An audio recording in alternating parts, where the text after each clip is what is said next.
Hi, and welcome to On the Couch Conversations with Brenda Porter. I sit down with various artists or those people who work with artists, and we have a conversation about what they do and how they do it. Today's guest is Margo Moorer. Margo is an actor of screen and stage. She has been acting since age 3, where she sang and performed in her church and in theater productions in her hometown of Brooklyn, New York. Since that time, she has been working nonstop. You may have seen her in Queen Sugar, Shock and Awe, The Outsiders, The Gifted, Let's Stay Together, Drop Dead Diva, Sheena, ATL, Odd Girl Out, Keenan and Kale, Forrest Gump, Runaway Jury, The Wedding, Selma. She is truly a gifted actress. Welcome, Margo. Hello. I did not realize until I read your bio that you were actually from New York. I didn't know that. Yes, I'm a Brooklyn baby. Bed-Stuy, do or die. I think I met you back in the 80s. We did a show together. We did a show at Seven Stages. But you and I were on Whoa, stage together, and I got photos somewhere in this house to prove it. Kana, he is coming home. I know we had a shopping cart, and we had on some colorful outfits. Slim check for somebody did the music for it. You and I have been on stage and on screen. Not many people can say that. And I feel very honored. I feel very indebted to you because I feel like my work on film is due to your encouragement. And you guided me through. And I really, really appreciate that much more than you'll ever know. I'm still trying to figure out the difference between theater and film, but how Well, to we play just, it. theater's bigger and you get a lot more time to process it. And film, you don't. You have to jump in and sink or swim and pray that it's going to be good. Yeah. I did a series and I had 17 different directors, all for one show. And they come in and you just have to go with it. You have to, the show well enough after the first few episodes to know what is expected and after the pilot but it grows, it changes, evolves, and then you get directors who are clueless as to what it is that you really do, and you have to kind of help them out and be gracious in it. I don't know, film makes theater easier because of you have to learn lines. We audition a lot. You have days where you have 2 or 3 auditions in one day and you're memorizing all this dialogue and you just have to go for it. You don't have time to think about, well, what I think, what, no, you got time for all of that. And especially if you're in a show or you're doing a series and it's $1 million an episode, they don't really have time for what you think unless you're the principal lead. And you just have to go, you have to wing it. A lot of times we don't even know we don't get the scripts in Atlanta we don't know what we're even in it for. We just come in and take that piece of the slice of life that you brought with it and go for it. So I think film makes us better actors. That's really interesting. I've never heard anybody say that. But because I know that theater makes you a better film actor. Right, it does. And then film affords us the opportunity to do theater. But once you have to be able to go in between the two, because it takes years for you to come from the theater, because the theater is big and expressive and you're already there, so you don't have to create it. And then the lens is so small and you have to decide who you're talking to and what story you're telling, and it's just a lot more intimate. So once you come to understand the intimacy of film and the lens, and you do stuff out of sequence, but I call it on the job training. That's what I call it. It is on the job training. You arrive on the set prepared. You stay in your trailer, you're running your lines, you're doing hair and makeup. When they call you, you're ready, because time is money. And I tell young actors, from the moment you arrive on the set, you put your foot on the ground, they're talking about you. Miss Moore is here. And everything that Miss Moorer says or does, from the moment that she hits that set until they wrap her for the evening or they wrap her for a month or whatever, it's all recorded. We have a production unit manager. His or her job is to bring the piece in on time, in or under budget. And even in the makeup trailer, they know you're there. They know if you're having a problem. They know if you're causing a problem. And then you don't know who you're talking to. I keep trying to, in the makeup trailer, you don't know whose daughter is in there, you know, whose wife is working, and you just don't know. You do not know, but they are always ears and they're always listening. And you're there to make the project work.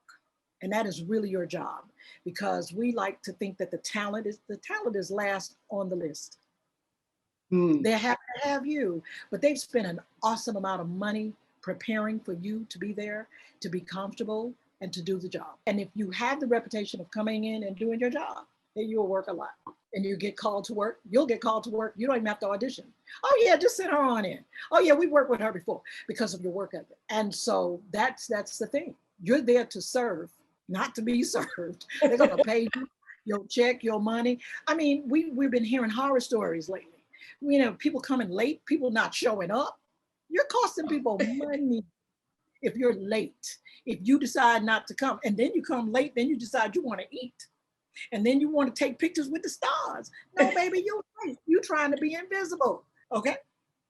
So you want to be an ultimate professional. And again, it's on the job training. I mean, things happen, but then that's why you have an agent, manager, to be able to call ahead and say, well, we had there's traffic or something like that. But from the moment you say yes, and you don't sign the contract until you're on the set, as you know, and from then on, you're there to serve the piece. I did a piece with the Greenleaf, right? So Okay. I went and I left my wig, and Okay. we were shooting way up in like almost Alpharetta. Okay. And I left my wig down in East Point. I was on time. I got all dressed. I got everything and went, where's my wig? They sent someone to my house to get my wig. I know they did. But they got there and I forgot to give them my keys. They had to come back up to get my keys and go back. Well, see, gone are the days where we didn't provide anything. Or now I did do, I played, was it The Outsider? I did that here. And the wig that I had, I give it to them. You keep it, because I don't want to do anything to it. Because of continuity. The wig has to look the same. And so you can't like take it home and decide you're going to wash it or recurl it or do something crazy. It has to match. So that helps make their life easier. And so the next time, just leave your wig with them. I think I will. Because they had some other wigs, that they tried on, but they liked the wig that I had auditioned with. So you have to match it. I had a wig that I took some headshots back in 2006 or something. And I did something with Rob Reiner down in New Orleans. And he liked the wig that was on the headshot. Child, I couldn't tell you what the wig was. I don't know. Do you know I went down to Morrow, Georgia, to this week's shop on Mount Zion Road. And we had to find a very close wig. Then I had to send it to the hair and makeup so that they could look at it. I had to put the wig on and do I don't know if I FaceTimed them or I might have whatever I did, because we tried to sell him on the wig that I had. And he was like, I like that wig. Well, now you don't need to be told that but one time by a producer. That means there's no other wig. Okay, because first of all, we fooled half of them because they think it's our hair. So it's like, oh no, don't you come down here. Don't you send us a headshot with a full head of hair and then you come down here looking like Brenda without her wig on. Don't do it. Because now you've upset the whole kit and caboodle. You've upset all of hair and makeup. So the thing that I want to say about this is that in the theater, it's a team. And in film, it's just a bigger team being paid a lot more money. And Mm. the idea of the look, so if they are okaying these looks because they see you in your look prior to your arrival, then you must come with that look. And I always think it's so crazy that we work in industry of imagination, but the production people have none. They're not getting paid to have imagination. They're getting paid to keep their jobs. They're getting paid to, you go in, you try on the wardrobe. And I was telling another fellow actress, the wardrobe, I tell them, I need things that breathe, like cotton or silk. I don't need Polly and any of her sisters, because y'all don't want me upsetting you don't want me perspiring a lot or anything. You want me to be cool and comfortable. They have the right to change what you're wearing and what your hair look like and what kind of shoes you're wearing. And I always say, Margo is not the character. Unless they're doing the Margo Moorer show, I have to be the character. And this is what the designer has decided that the character must wear. And so you have designers who want to please you. Do you like this? And I want to say, no, I don't like that. But I'm like, oh no, we can make this work. My job is to make it work. I've had scenes that I've had to save. When we did Forrest Gump, the minister who's performing the wedding is like 90 something years old. And he can't remember none of the lines. So there are times when you have to step up and step in and make things work. Okay. I was doing a piece called Tad up in Virginia many years ago. I was playing Elizabeth Keckley, and they were getting ready to do a scene. And, we had all these period costumes with the corsets on, the modest to Mary Todd Lincoln. And you got to have your, and when we hit the location site, coming out of wardrobe, coming out of my trailer, they weren't doing that scene.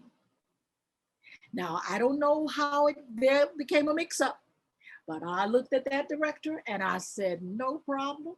Heist up those hoops and the corset and me and the wardrobe, and we ran and we changed clothes. And it had to be 10 minutes or less, and we were back. And it couldn't be anything about, you couldn't even go through all of what some people would have gone through, because we're allowed as union actors at least 30 minutes to put on something. But we had to change and be back. And he thanked me. And of course, I worked with him many times after that. You mentioned you worked on series where you've had more than one director, and yet you've played the same character. How do you make that consistent? Because you got different directors with different ideas and different ways they want to take the character. So how do you work with that? Well, I'm assuming if we're like into episode 13, they've looked or had a chance to look at the footage. They have an idea of where the writers are going. And in the show I was talking about was Sheena. And I did have a gentleman who shall remain nameless. And I was a shaman. And first it started with me saying, they said, well, they're doing Sheena, the jungle princess. I said, okay, if she's the princess, I must be the queen. And they were like, okay. Because at first they were like, I thought in my ignorance that Sheena was not Caucasian. And it was like, so my agent said, okay, she's African-American. So then I decided I would do it. And then when I went and I met with the producers, I said, well, what do I think about this white girl running around in the jungle? And they said, well, then they gave me the backstory. Well, her parents died and you took her in and yada, yada, yada. And I was like, okay, I can roll with that. I can roll with that. So then so being Kali, as I was, because they were calling me Cali, and I told them Cali was in California in their kitchen. Kali was in Africa. Okay. So there's some things, if you have to know how to get the word across, the message across, because there are a lot of things that different cultures, they don't understand the culture. So you have to let them know what it is. So we're at a restaurant scene, and I'm being Queen Kali, sitting up waiting on Sheena to do something. And this director wanted to know, what would I be doing? And I was like, I would be sitting at the table.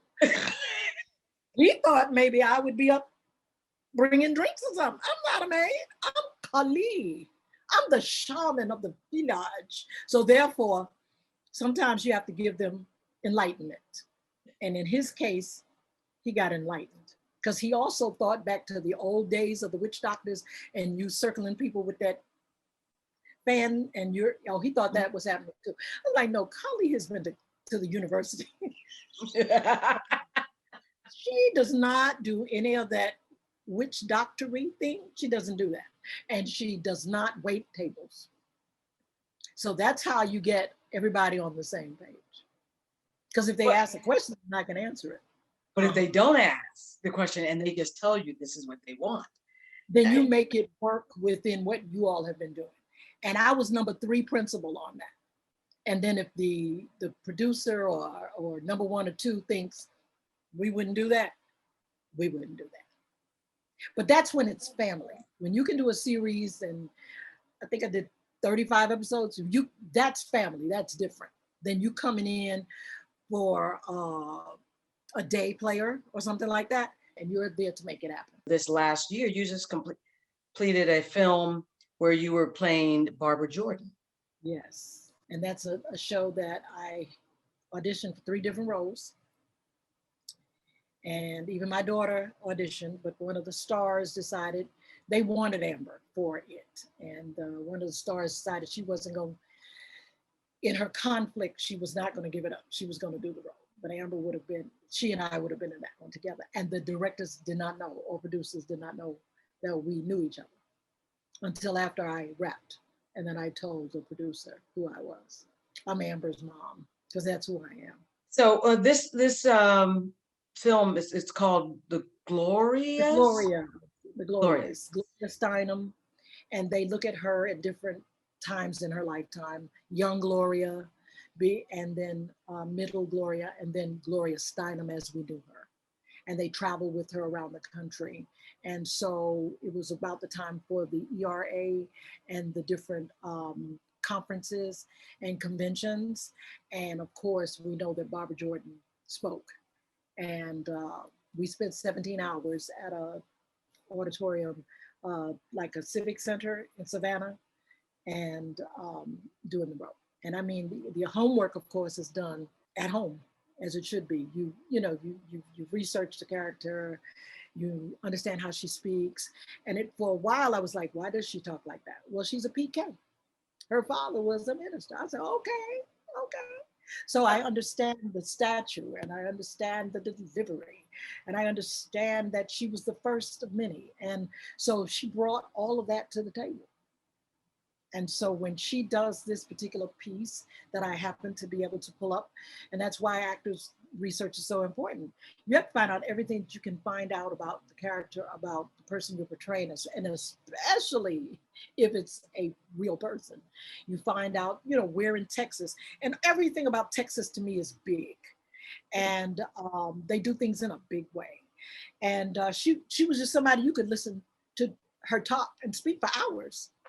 What she believed and what she wanted to have done, and as an activist, and to hold the position that she had, and to be the only woman there a lot of times, and they haven't to get information from her, and she's setting the record straight. They were quite pleased because I guess I could, from my mother, anybody my mother met, she could talk like them, within minutes or moments of meeting them. Now, she was shy. She would not ever get up on a stage or speak in a crowd, but I think I kind of inherited that from her, so accents and things come really easy to me. And so that I always think that helps, that we can take on the persona of the person that we're portraying. Now, you mentioned your daughter, Amber. She started acting at a very young age, as you did. Amber was an interesting person to me, because what I tell people, children will tell you what they're going to do and who they're going to be. We were doing Shaking the Mess Out of Misery. Amber was 18 months old. I used to take Amber to rehearsals. We did something called the Gospel Show, the Atlanta Gospel Show. Amber would have a blanket and her toys and her stuff, and she would sit there and play. And even when I went to choir rehearsal at church, they say I was the only person, and now I think about it, I was the only person that ever brought their child into the big chancel choir rehearsal. And she would sit, and people couldn't understand why she could sit and just be, I guess because she and I had a rapport, and she understood that, mommy's doing what she's doing, and I'm just along for the ride. So my mother had come in from South Carolina. My brother had flown in from Los Angeles. And what happened was, while I was running lines one day, running through the house, and I always said, my child's gonna think I'm crazy because I'm running lines and I'm not talking to her, but I'm just, so she said to me, Mommy, what are you doing? I said, I'm doing my monologue. She said, I want a monologue. I said, okay. So I said, whatever the line was, that was her monologue, and she was good. So of course she's attending rehearsals. 2 weeks later, I'm running through the house and I'm running my lines. And I said, da, da, da, da, da, and she says the next line. And I say, something, and she says the person's line. And I'm, oh my God, this child has memorized the play. She's 18 months old. So now when my mother and my brother are sitting at the performance, they said, my mother looked at my brother and said, her mouth is moving. What is she doing? She was doing the lines to the play. 20 years later, when she's playing the lead in the very same play at Horizon, Shay Youngblood said to her, you memorized my play when you were 18 months old. This is the kind of stuff that Amber does. And sometimes at the Horizon, you know, it's very intimate. And back in the day, I guess you could do crazy stuff like this. She would sit and watch the play, come backstage, go to the potty, have a cookie, and come back out and sit down. And when you see people, when you think about it, people are coming into the theater and there's a baby. And it's, we paid for tickets and we're gonna sit next to her. And they said, she would sit there and watch the whole play. And then at the end, she would say, that's my mommy. Oh. And then she'd come backstage. So Amber literally grew up in the theater, understanding the theater. And when I'd go like to Chicago, I'd let her travel with me. And the stage management would let her come backstage and let her work backstage doing what they do. So when she's in college and she's at the arena stage doing stick fly, the wardrobe person says to me, oh, your daughter's so nice and she's this better. I'm like, well, what else would she be? Because see, people are used to actors being crazy. And I don't know why you're crazy. This is a team. So how is it that you would treat anybody, or you would look down on anybody, or you would be disrespectful to anybody in the theater? I just, for the love of me, and I don't care who you are, what your name is, I don't understand how you do that. So I was like, what else would she do? You're not out here by yourself. And I'm trusting and believing me, we have lighting and sound and some other things that have to happen. So you could act crazy if you want. You'd be sitting up in the dark and then nobody can hear you. How about that?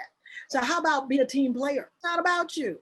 And I guess I have to go back to when you say I started young. I was singing when I was 3.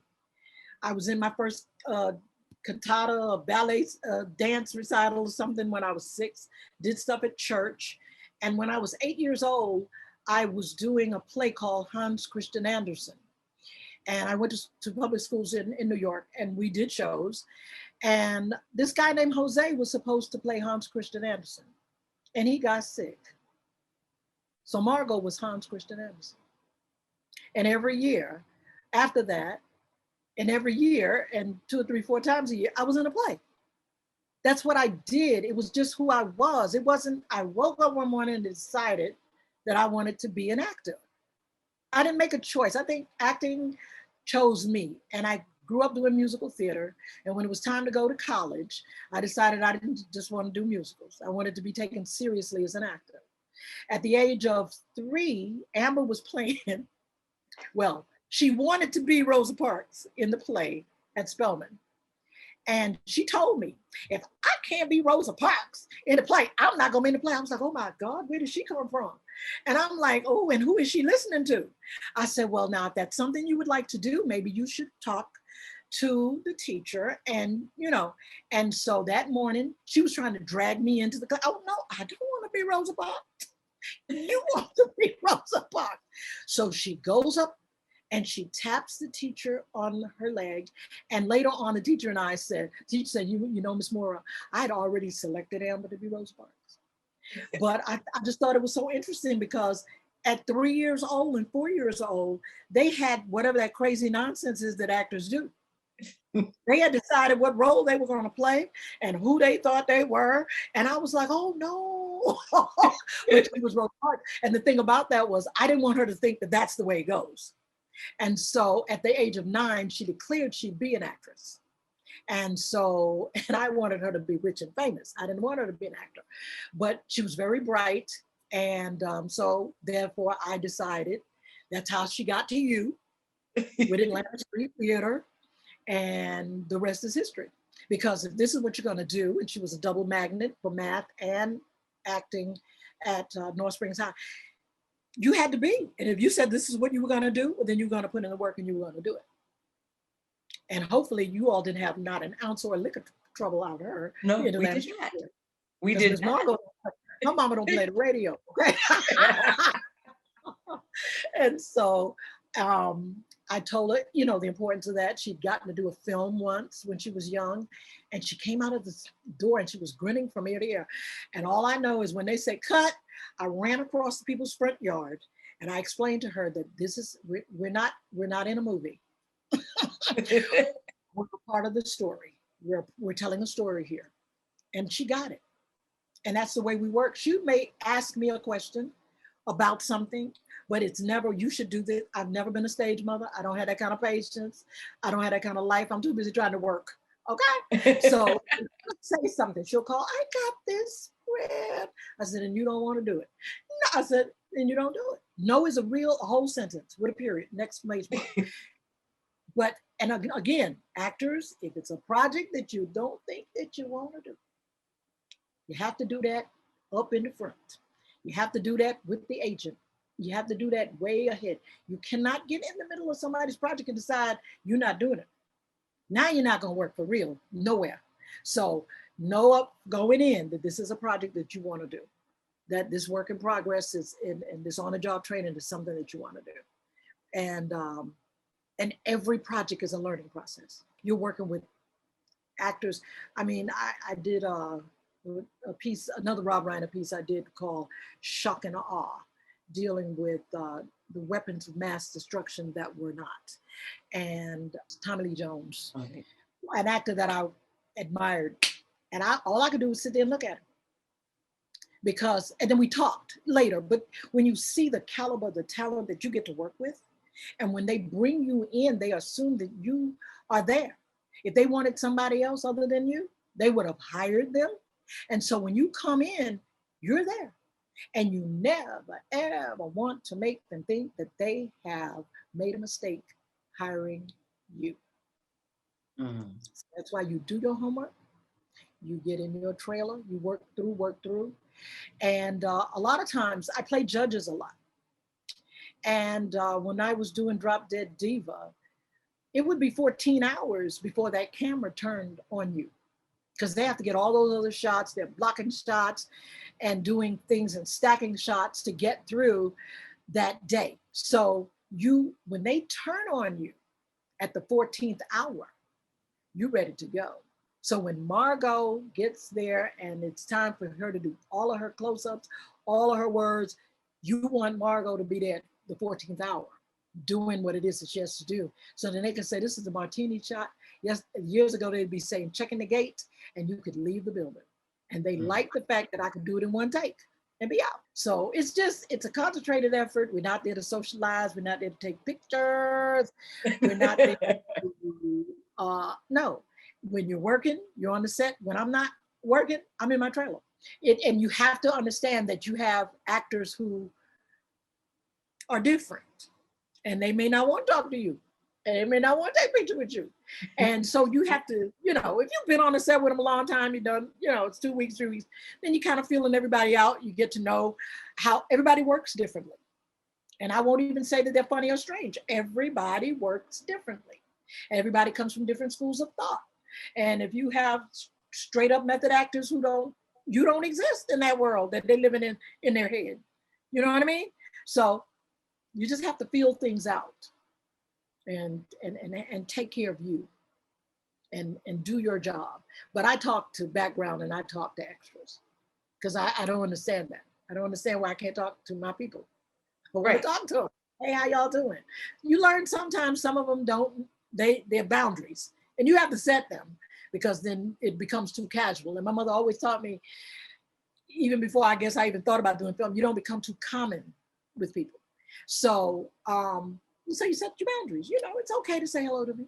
And And that's just well, my and like you said, it's all a family, or it should be. It's all, it because takes honey, all of them to get it done. thank you. They in your background making things work. Oh.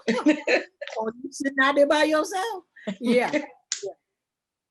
So what are you working on next? I can't tell you. I'm sorry. Oh, gone it. I just signed the non-disclosure. And it was funny because the non-disclosure came in after, you know, we had auditioned. Some of them come in first.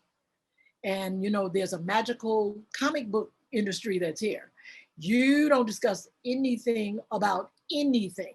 And before you even audition, you're signing non-disclosures. So I've been blessed to say that since COVID has, you know, it's opening up now from COVID. I've had a lot of auditions and they're coming to fruition. I just can't say what they are.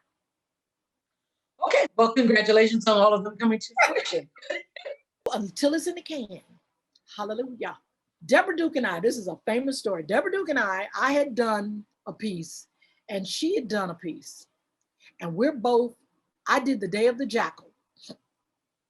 And she did this movie, I want to say it had something to do with Alabama. What is the woman's name? I love it. But anyway, we end up in the theater. She ends up in another theater. I'm in another one, watching two different movies. And it was the first time we've been cut from a show. So I tell people, until you've seen it, you might want to wait. Because if you tell people you're going to do it, that's a whole lot of conversation. Then everybody wants to know all about it. And then now when it comes out and they go to the movie and you're not in it, now that's a whole nother conversation. So I prefer to just do the work. And then when the work is done, I'll take the blessing. Why you didn't tell me? And a lot of times you can't keep up with a lot of stuff that you're doing. You know what I mean?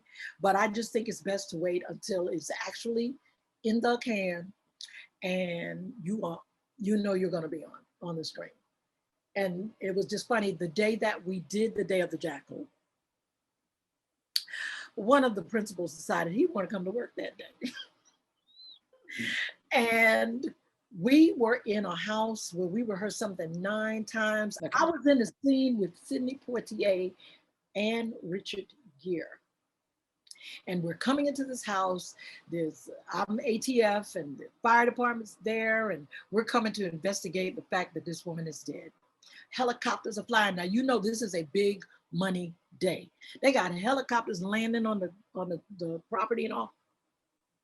And someone who shall remain nameless decided he didn't feel like coming to work that day.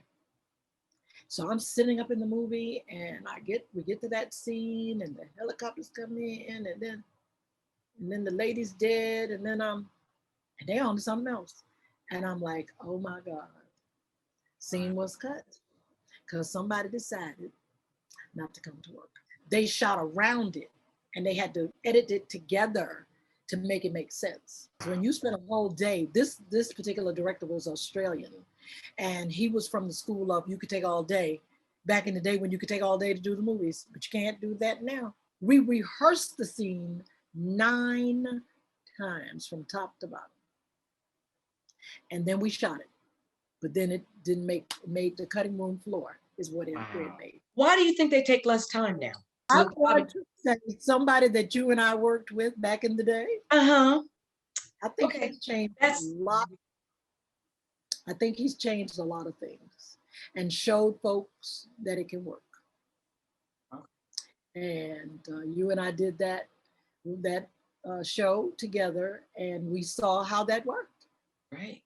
And the industry is, and now with COVID, yeah, they're finding out how to make things work and they're probably going to change a lot of things and they're probably going to add Zoom filming to a series as well as features. I'm thinking a lot of things have changed now because it's always about, when I talked about the unit production manager earlier, it's about that money. It's about the money that's being spent per episode. And when I did Sheena, it was $1 million an episode. And I'm quite sure there are movies like the comic book series and others that spend a whole lot more money per episode. And you're on a budget. You just can't just go through and spend and, and then the idea is to make that money back and let the producers make, profit, and let the actors who've taken points make a profit, not to spend all the money and it's a bomb and all those other things. So I'm thinking that you don't have the luxury now. We seeing movies done in 5 days and 19 days and 45 days. You don't have the luxury of 3 months anymore. Back then, when I did the Gump movie, was 93, and I'd been working. I was there 3 months, and 2 weeks I was off. They called my husband in Atlanta looking for me. Oh, and he was like, "She's in South Carolina on the movie set." I said, "Why y'all call my husband to make the man think I'm running around somewhere not doing my job?" Oh, Lordy, they had so much money and so much time doing the movie that I was on hold. And I guess they thought, well, most people on hold would have gone back home. I didn't go back home. I sat there and I exercised and I walked around the town and I went to the restaurants and I did what you do. And the discipline of, I need to be here. And that's another thing. We don't know when they're going to call us. It's true. We don't know if it's an exterior shot and now it decides to rain. And they did not know it was an unexpected rain. Now they're going interior and now they need you. So you need to be where you're supposed to be. And I was in a hotel in Beaufort, South Carolina. So, Wow. we don't have the luxury. I mean, some major, and now that actors are doing their own movies and streaming and doing all that they're doing, they're finding ways to bring in the work in shorter amounts of time than back So in the day. Atlanta has become a mecca for film. How do you think Yes, that's going to affect our theater? that's a good one because see, COVID affected theater to the point of theater was now becoming film. We had to do things on location. We're just going to have to do great theater because people have too many options now. All this streaming and it was different when you had the network and you went to the movies to see your favorite movie. Your movie did not come on television first. So I think producers are hard pressed now to just do exciting things. You have people who love theater. They want the live feel, the touch, the artists who want the immediate gratification of an audience.